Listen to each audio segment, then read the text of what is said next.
नमस्कार। आज हम जानेंगे 60वें श्लोक का अर्थ। आसक्ति का नाश और इंद्रिय संयम नहीं होने से क्या हानि है, इस पर भगवान कहते हैं। श्लोक 60। यततो ह्यपि कौन्तेय पुरुषस्य विपश्चितः इंद्रियाणि प्रमाथीनि हरन्ति प्रसभं मनः। श्लोक का अर्थ। हे अर्जुन, आसक्ति का नाश न होने के कारण ये प्रमथन स्वभाव वाली इंद्रियां यत्न करते हुए बुद्धिमान पुरुष के मन को भी बलात् हर लेती हैं। ही पद यहाँ इस श्लोक का पूर्व श्लोक से तथा अगले श्लोक के साथ भी संबंध बतलाता है।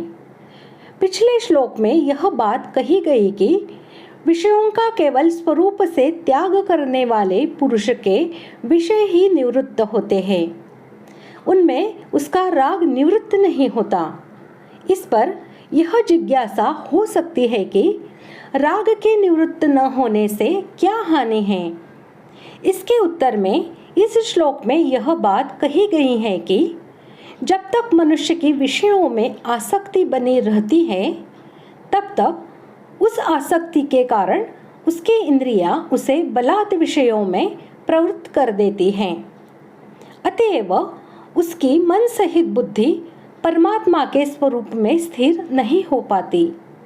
और चूंकि इंद्रियां इस प्रकार बलात् मनुष्य के मन को हर लेती है, इसीलिए अगले श्लोक में भगवान कहते हैं कि इन सब इंद्रियों को वश में करके मनुष्य को समाहित चित्त एवं मेरे परायण होकर ध्यान में स्थित होना चाहिए।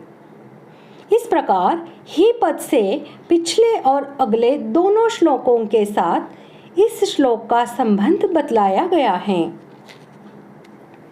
प्रमाथिनी विशेषण का प्रयोग करके यह दिखलाया गया है कि जब तक मनुष्य की इंद्रियां वश में नहीं हो जाती और जब तक उसकी इंद्रियों के विषयों में आसक्ति रहती है, तब तक इंद्रियां मनुष्य के मन को बार बार विषय सुख का प्रलोभन देकर उसे स्थिर नहीं होने देती, उसका मंथन ही करती रहती हैं।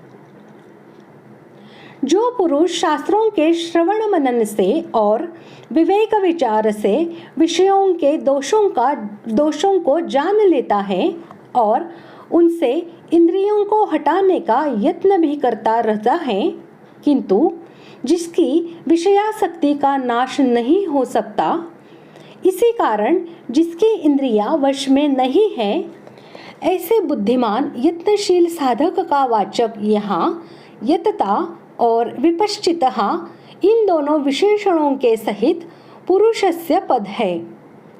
इनके सहित अपि पद का प्रयोग करके यह भाव दिखलाया है कि जब ये प्रमथनशील इंद्रियां विषयासक्ति के कारण ऐसे बुद्धिमान विवेकी यत्नशील मनुष्य के मन को भी बलात् विषयों में प्रवृत्त कर देती है, तब साधारण लोगों की तो बात ही क्या है। अतएव स्थितप्रज्ञ अवस्था प्राप्त करने की इच्छा वाले मनुष्य को आसक्ति का सर्वथा त्याग करके इंद्रियों को अपने वश में करने का विशेष प्रयत्न करना चाहिए। प्रयत्न करने वाले ऐसे विद्वान पुरुष की भी प्रमथनशील इंद्रियां उसके मन को बलपूर्वक हर लेती है, विषयों की तरफ खींच लेती है, अर्थात वह विषयों की तरफ खींच जाता है, आकृष्ट हो जाता है।